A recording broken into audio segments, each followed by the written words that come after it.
Up next on End of the Day Beer Review, we're going to be looking at Cape May Brewing Company's Longliner. This is a lager coming in at 5% ABV. Check it out.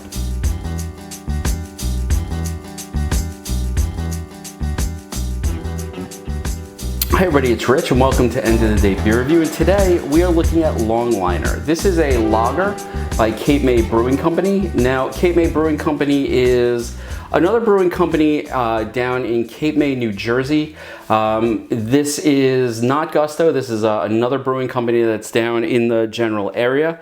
And I haven't looked at their beers in a while, but one that sort of piqued my interest was this one called Longliner, which is a lager coming in at 5% ABV. So let's see what it's all about. Now, anybody who's been to this channel before knows I'm more of a stout person than anything else. Although I have been trying to expand the palate just a little bit, and Cape May Brewing Company does make a couple of really good beers. In fact, their honey porter is one of my favorite beers, and it's like one that I could drink every day. Their coffee stout, their breakfast coffee stout, I can't remember the exact name, I like a great deal also. And I figured, let me try something else that they're offering. Once again, I'm using the correct glass. This is a lager glass, courtesy of Benji Smith. Thank you again. Let's pour. And right off the bat, when I cracked the can, I noticed some relatively aggressive carbonation there. And it pours a very nice sort of clear color. When I think lager, I think a little darker than this normally. A good amount of head there. I'd say it's almost 2 fingers worth of head. The head is very white. Beer itself, sort of a pale yellow. And actually the carbonation is more aggressive, I don't know if you can see it, than I thought it would be. So, right off the bat, I'm getting the aroma of sort of the yeast that's coming off of this. There's a nice bready aroma. Yeah, and it actually, it sort of, it smells a bit like, yeah, it almost has that, what is it, that sort of white ale type of smell. Very bready, very much the yeast content on there is coming through. It's a pleasant smell, it really is.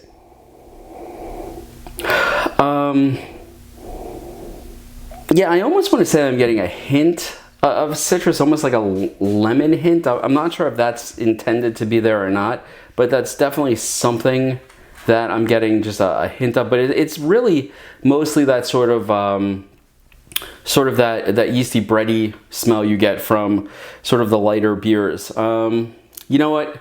Nose aside, let's see what it tastes like.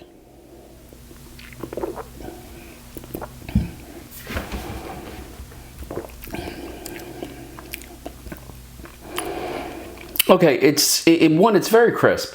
This is an easy drinking beer. And again, there's still that sort of bready taste to it. I could see this going really well. Like, this would go great with something like super salty, like a pretzel or something like that. In fact, yeah, like I could see myself crushing this with one of those big pretzels that you get, you know, from like Aunt Anne's or something like that. So it's really got a nice light flavor to it. It's very crisp. The carbonation brings all the flavor up into your sinus cavity, so you get a really good amount of flavor from it.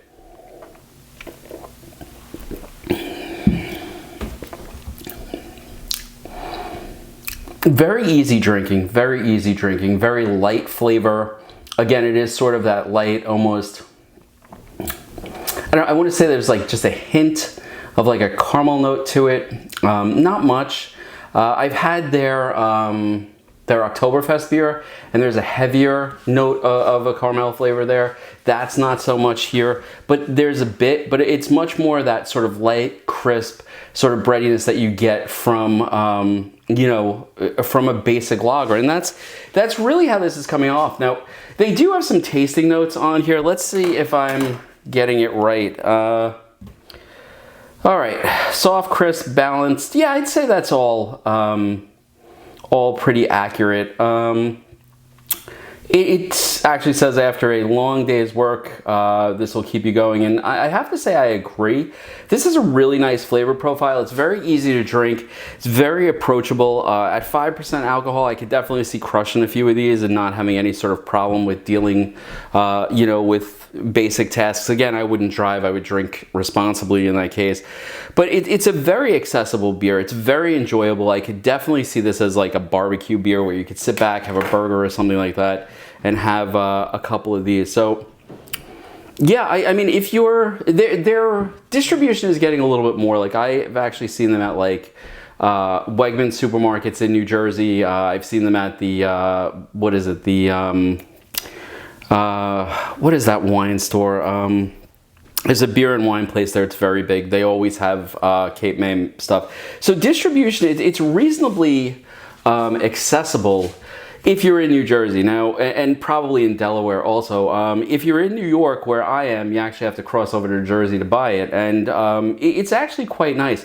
It's also relatively cheap. I want to say it's like $12.99 for a 6-pack, which is not a bad price. Total Wine, that's where I got this, was Total Wine. So a very nice, approachable, easy drinking beer. And again, I think Cape May Brewing Company produces really solid product that's really approachable. Again, I think their honey porter is one of the best beers I've had. I love their coffee stout, and I think I would add Longliner onto the list of beers of theirs that I could really sit back and enjoy. Yeah, that's lovely. Very nice, very crisp, very easy drinking. So if you happen to find yourself in New Jersey, or you're in Jersey or Delaware or any place that this is available, I recommend that you pick up a 6-pack of Cape May Brewing Company's Longliner. This is a really solid offering by them. It's a really nice beer, easy drinking beer, and really, they are correct. It is enjoyable at the end of the day. Kick back and finish this. See you next time. If you liked the review, please hit that like button, subscribe. Love to hear any comments you have. And I'll see you next time on End of the Day Beer Review. Cheers.